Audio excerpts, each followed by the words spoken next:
So once upon a time, we were doing ranks of the best movies of the 80s.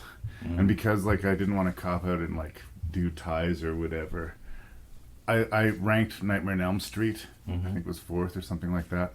And I sort of said, I almost feel like I should be putting Nightmare on Elm Street 3 here.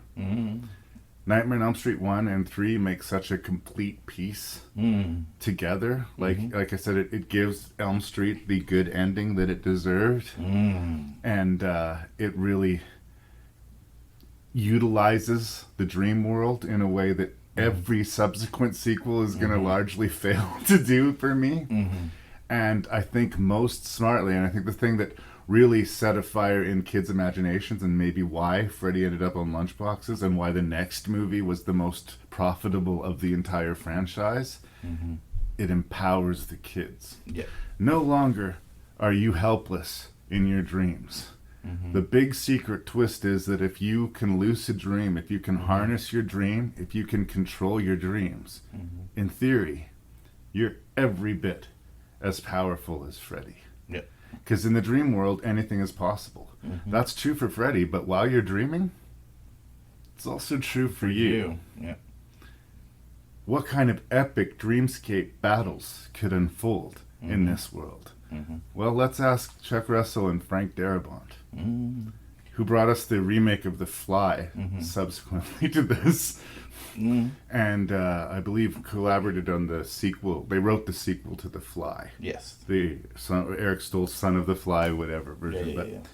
Before Darabont really secured his legit filmmaker status with Shawshank Redemption, a lot of his work was in B movies. And it was every bit as excellent as the subsequent work would be, as far as I'm concerned. Whereas I complained about part 2 abandoning everything that I thought was great and imaginative and deep about Nightmare on Elm Street, this movie takes advantage of it and even expands the mythology. Freddy Krueger being the son of 1,000 maniacs, that's Dream Warriors.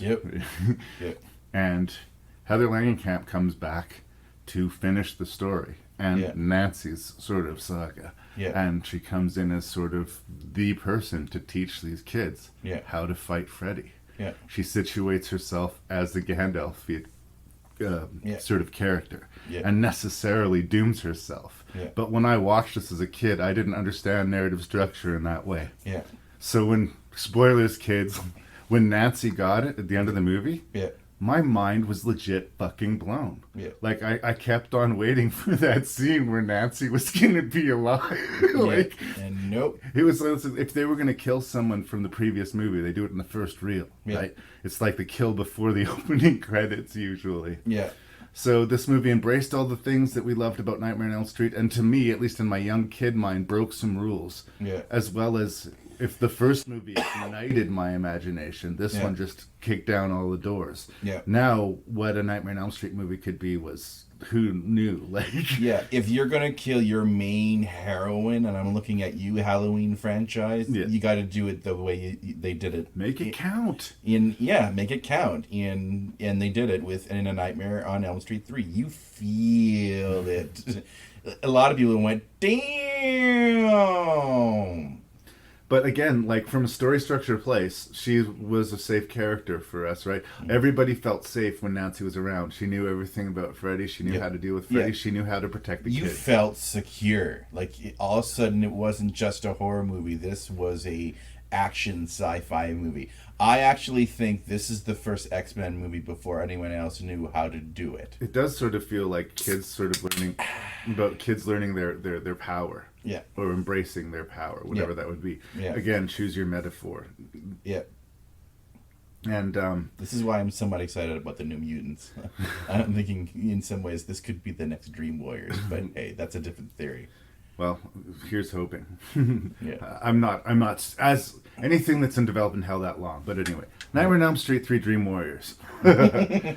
There's what we find out to be a group of the, quote, last of the Elm Street children, so presumably the last of the children of the group of parents who were involved in the murder of Freddy Krueger, have all ended up in this psychiatric facility / sleep study Yes. A new doctor has come to take care of them because Yep. they've noticed the symptom of the dreams being Yep. similar. And sorry to interrupt, and shame on us. Also, I'm kind of glad Bob Shaye and Wes Craven, kiss and made up and come back, because in a lot of ways, like, we have to give also him credit for this. For the well. premise, absolutely, yeah. Well, he's also producer, man. Like, Yeah. he was here from conception. So. Right. No, Freddy Krueger's his dude. Absolutely. Yeah. Okay. Credit where credit is due. Okay. There is no credit for Wes, so I just had to Right. stand up. Right. Big love to Wes Craven. If it sounds like I'm shortchanging Wes, I do not mean to shortchange Wes. We were just coming to the whole sleep therapy thing. Yeah. That's Wes's idea. Yeah, and Sorry, so I'm how are we bullying. going to treat, and why is the nightmare the thing that these kids are the most scared of, and like why are these kids all, quote, committing suicide and suffering from anxiety and depression, right? Yeah. They're having a hard time getting their head around the fact that it's a dream demon, and Yeah. they're still existing in the real world. Yeah. So much to like here.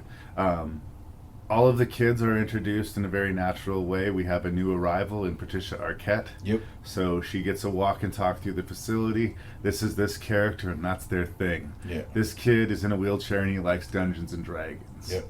And this kid's kind of a comedian, and he makes puppets. Yep. And this girl is an ex-junkie who's trying to make a better life for herself. Jennifer Rubin, shout Yeah. out, Canadian talent, by the way. Gotta love that character. That was one of the ones that hurt for me watching it. I never liked seeing that character go when I was a kid. Yeah. I kind of Yeah. liked her. Anyway, Shout out to Jennifer Rubin, by the way. No one ever shouts her out. no, it's always good to see her. 80s scream queen in a lot of ways. And it's always nice to see her. Yeah. Kincaid, another fan favorite. Yeah. And was it Billy, the kid who won't talk? Yes. Joey. Joey, not Billy. Sorry, thank you. Sorry. Joey, the kid who doesn't talk. Yeah. So the setup and the walk and talk, really, we have the opening dream sequence with Patricia Arquette. Here's our new protagonist. This is the dream. Her wrists are cut by Freddy in the dream, but it looks like to her mother. She's attempted suicide. Yeah. Off to the hospital she goes. Yeah. And right away, we like these kids. Right away, we understand the danger they're in. Yep. And the visual spectacle of the movie is good. The dream sequences are really like out there, Grand Guignol. Like Yeah, like this was cutting edge stuff at the time that it was being shown in a lot of ways. that kid being turned into a living puppet Yeah. with his veins as Yeah. the strings Yeah. is a hard watch to this day. Bravo. And he's one of the first people to go, and right away, like they Once do a really again, good Chuck job. Yeager, man. Or Chuck, no. Go, sorry. We like that kid right away, and even though we don't have a lot of time with him, Yeah. it kind of hurts to see him go. And all Yeah. of the other kids witness it. They break the glass, but there's a cage in front of it, and they're just shouting at him, trying to wake him up as he's Yeah. right at the edge of the drop. And the stakes are set up. And then Nancy shows up, and Yep. then, administrative difficulties, and this mysterious ghostly nun who keeps showing up to give That's some right. We get the exposition. introduction of the backstory here as well. Yeah. So there's a lot going on, and it's very efficiently told, visually mesmerizing. Like you say, Patricia Arquette's first performance, we get to see Larry Fishburne as a nurse in a small sort of supporting capacity in the movie. Yep. It's much... it just feels like a much cleaner movie than Part 2 in a lot of ways, too. It just... Yeah. The production of it. Yeah. I don't know if it was that they spent more money or just maybe was that they were less at a dead run while they were shooting it. Really, my big complaint when I was a kid is that, like, the kids are given their powers and then a lot of them are almost immediately killed. Mm-hmm. And that always bothered me. But, I mean, it also makes sense, too. Just because you understand the key to beating Freddy, your first at-bat shouldn't be getting in the ring with Freddy, unfortunately. Yeah, no, you're going right to the Grandmaster. That's yes. right. I want to do a course correction, by the way, and I'm terribly sorry for interrupting. It wasn't Chuck, it was Kevin Yeager. So for all the sort of special effects. Who did the nerds. effects for 2 as well, you mean? Yeah. Okay. Yeah. But yeah, Kevin Yeager, by the way. So Right. sorry, folks. I just, we want to be professionals, get things right.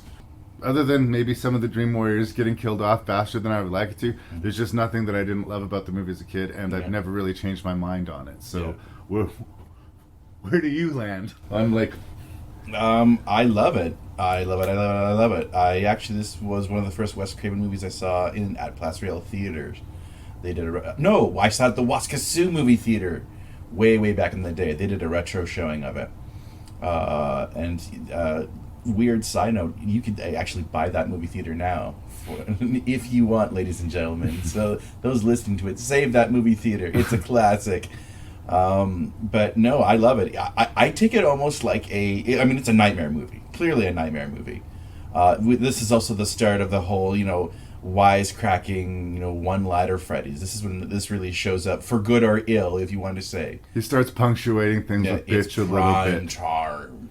Yeah, and Welcome to Primetime, Bitch was the big sort of laugh line of the movie, and that is an unfortunate, and it ended up being an unfortunate thing. It's a great moment in the movie. This woman who wants to be a star, TV personality, staying up all night watching TV, watching lame interviews. Yeah. She falls asleep watching TV, very believable, and first the TV glitches out, then Freddy erupts and literally smashes her face through the screen. Yeah.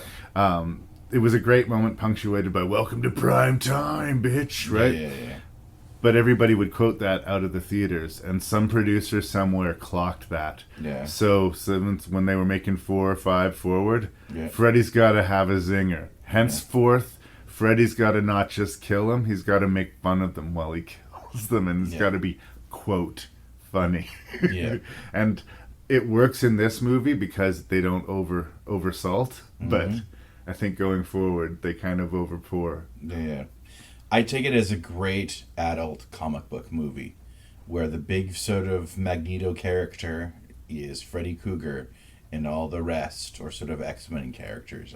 I don't know why I get sort of obsessed with this sort of connection with X-Men and Dream Warriors 3, but really that's how I kind of take it. It's a comic book movie in a lot of ways with great horror ideas. I don't think they would have approached it that way, but it's similar in its structure. Yeah. I've said this before of lots of movies like that movie, The Eye. Yeah. Where, she gets an operation after her eye vision's gone and suddenly she can see dead people. It's like the origins of a superhero. Yeah. It's sort of a similar idea. Yeah. Really memorable stuff coming out of here. There was a famous Freddy prop, like a giant Freddy snake. Yeah. That tries Which to is devour. A great special effect, by the way. And again, another one of those crazy dream things that doesn't make sense when you describe it, but while you're having the dream. Apparently, the original design of it, that was more flesh-toned, was so penis-like That's as right. to make people I remember super uncomfortable. So, they did an on-set quick paint job and tried to shoot it from different angles to make it less look like this woman was being eaten by a giant dick. That would make the Nightmare series probably the greatest homosexual horror series. It would be. It would outgay the. In Chucky that franchise. context, I wouldn't say homosexual at all. She's feared of the male genitalia, right? It's a female character. I guess right? so, but just. All right, let's not make this. It's but anyway, a very phallic image.